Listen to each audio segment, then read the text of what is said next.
So first and foremost, what do you like about the stories told through video and computer games? I'd have to say that the stories told in video games are, they're entertaining. They keep you going through the game. It gives you I'd say a goal to finish the story before you end it. Okay, what do you dislike about them?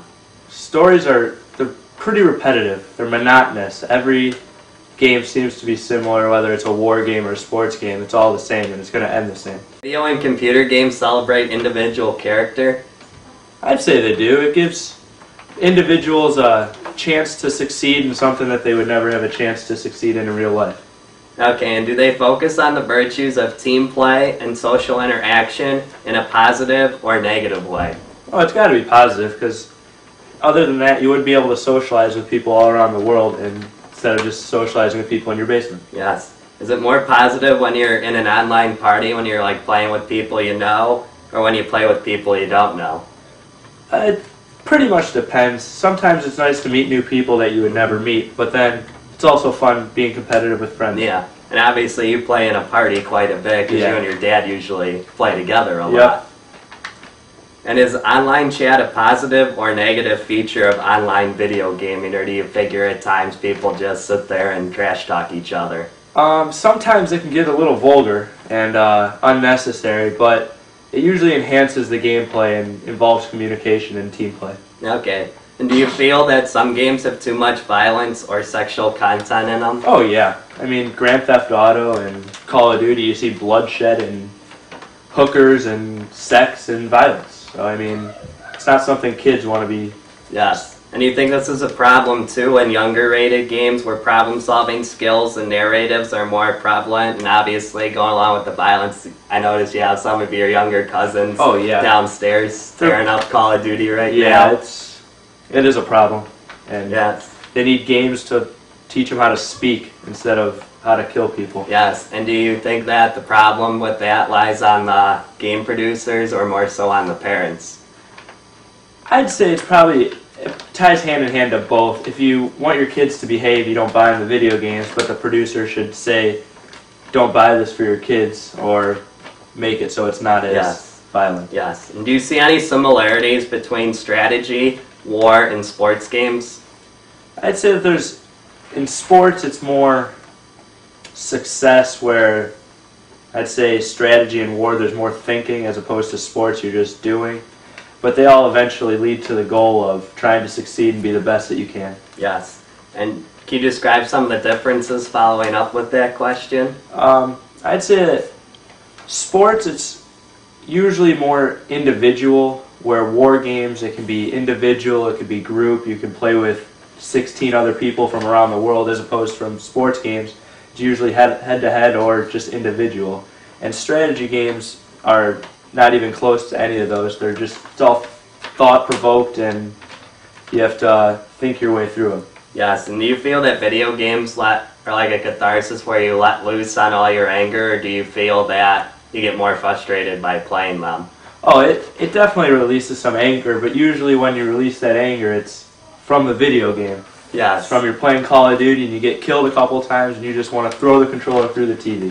Yes, and too, do you feel that video games are going more towards the hands-free with like the Wii's and the Kinects? I think they're trying to just get money out of us. It's they want to compete and knock the Wii. Xbox is trying to get the Wii out of there, just so they can have like a monopoly and have all the controllers and all the motion sensor that they can possibly have. Alrighty, you heard it here first from Captain Jack himself. Thank you, Kevin. Thank you. I'm here with Big Grizzly Greer, and he's going to give us his perspective on video games. Now, let's start with what do you like about the stories told through video and computer games? Well, video games is more, there's always more of a storyline, like a certain thing you have to do.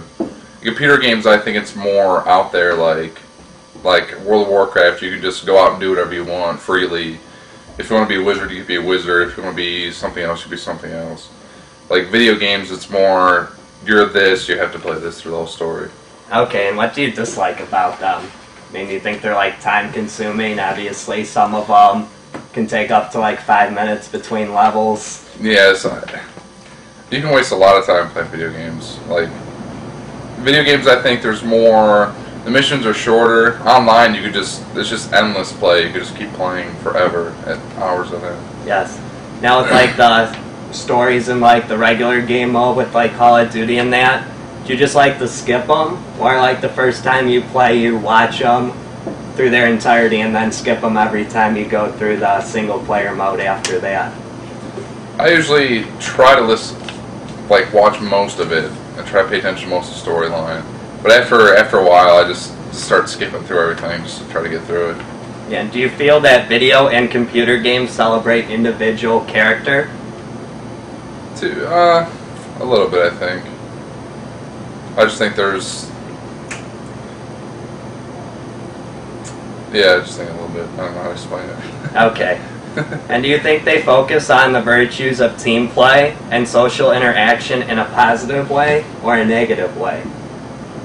I think a positive way, because, I mean, you're with a team, like you get together with all your friends and you can play, talk to each other, and strategize on how to do certain things. Yes. Do you think it's more positive when you're in an online party than when you play with people you don't know? A party obviously is with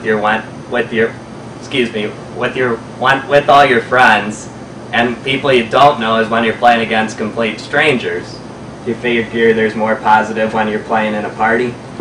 Yeah, I think there is. Because, I mean, at least you know some people, and there might be some other people you don't know, but as long as you know somebody, I think it's positive. Yeah. With the online chat, do you feel it's negative when you're like playing with all people you don't know and everybody just sits there and tries to trash talk each other between the rounds or swear at each other? I think it's positive and negative. I mean, it's positive you can talk to your friends, but like it's also negative. Like you can trash talk, but it's never too bad. If it's too bad, you can just mute them too. Yes. So.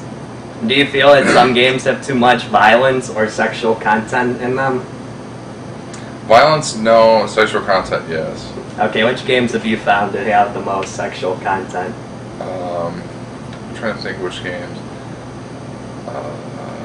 Like Fable, like Fable 3. They have like whores that come up to you and talk to you. I don't see, like my little brother plays that. I don't want him to see that. Yeah. And do you believe this is a problem with like the violence and sexual content in younger rated games when problem solving skills and narratives are more prevalent? Where obviously if you're a younger game, you're going to have like your Harry Potter for like those younger kids where you're going through and trying to save Hogwarts. You think there's a problem with like violence in there with the younger generation playing it? I think there is, and I think they get more frustrated too. They don't understand that it's just a game. Since they're younger, they think it's more that reflects off how they are in real life. Yes. Can you describe some of the similarities between strategy, war, and sports games? Similarities, I mean, you can obviously play out together with all your friends. And it's always competition in all those games. Like who does better this and who can score the most in this. Yes. And obviously some of the differences between like a war and a sports game is like Call of Duty, you can play with up to 12 people, 18 if you do the ground war. But like a sports game like Madden, it's mainly just like one-on-one online. Do you see any other major differences between those two? Well, obviously like the violence, but I mean I don't think it's too bad. Like Call of Duty, it's not like gory or anything. It's just a war game. Yeah. Do you feel that video games are a catharsis where you like let out your aggression, or at times do you find you get more aggravated than you already are playing video games? I think you get more aggravated while playing video games. Like Call of Duty just makes me so frustrated. Join the club. Alrighty, everyone. You stay Grizzly, Jeff Greer, and I'm Kevin Smith. We'll see ya.